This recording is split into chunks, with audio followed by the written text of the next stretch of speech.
Hi, my name is Zach, and the topic that I want to discuss today is procrastination. The specific purpose is to inform my audience about what procrastination is and why it occurs.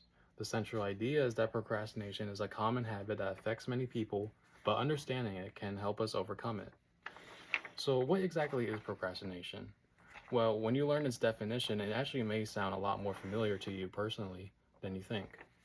According to a psychosocial rehabilitation specialist and a psychological educator named Kendra Cherry, it is, end quote, putting off tasks until the last minute despite knowing it will cause stress later on, end of quote.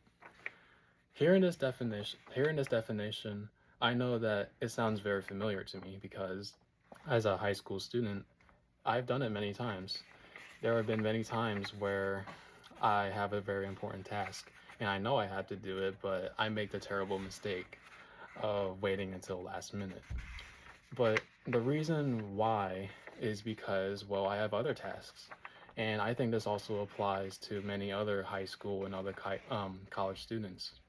There are a lot of times where people have other important tasks and they have a lot more things to do. Like, for example, for high school students, a lot of us are athletes and we dedicate so much time to doing work in the sport and doing tasks in the sport that we forget to do other tasks and therefore we procrastinate. Now, how common exactly is procrastination, especially in the US? Well, according to the research from the American Psychological Association, 20% of people are classified as chronic procrastinators. And again, this most likely applies to a lot of high school and college students because we have so many tasks. We have so much work we do inside of school. We have so much work we do outside of school.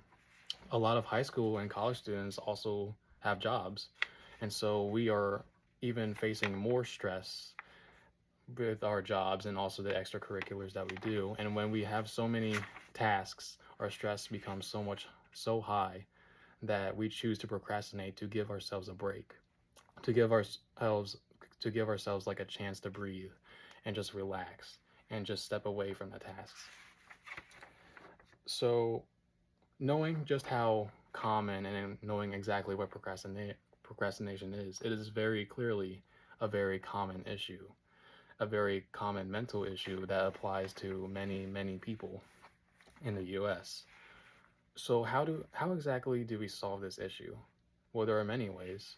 One is through time management. We can learn how to dedicate time to certain tasks so that we all get it done in a very balanced manner. Another way is from the McGraw Center of Teaching and Learning, where they say that a really good method is through self-talk. They say that notice how you are thinking and talking to yourself.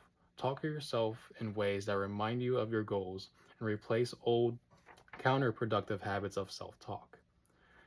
And so basically, instead of saying, I wish I hadn't done blah, blah, blah, fill in the blank, you should say, I will. That kind of mindset really helps reduce the likelihood of procrastination occurring because you're setting yourself to do a task, you're dedicating yourself to it to complete it from beginning to end. And when you get it done, you become a more independent, more responsible person, and you step away from the negative effects of procrastination, and you are able to manage stress more thoroughly. So, in conclusion, the procrastination is the act of delaying a task until the last minute. It is very common in the US. Again, it's about 20%, most of it being high school and college students. And one really good method in preventing the likelihood and the occurrence of procrastination is through self-talk. And it is one of the many methods in preventing and reducing it. And essentially, small changes in how we think and speak to ourselves can really make it much easier to stop procrastinating and start taking action in our lives.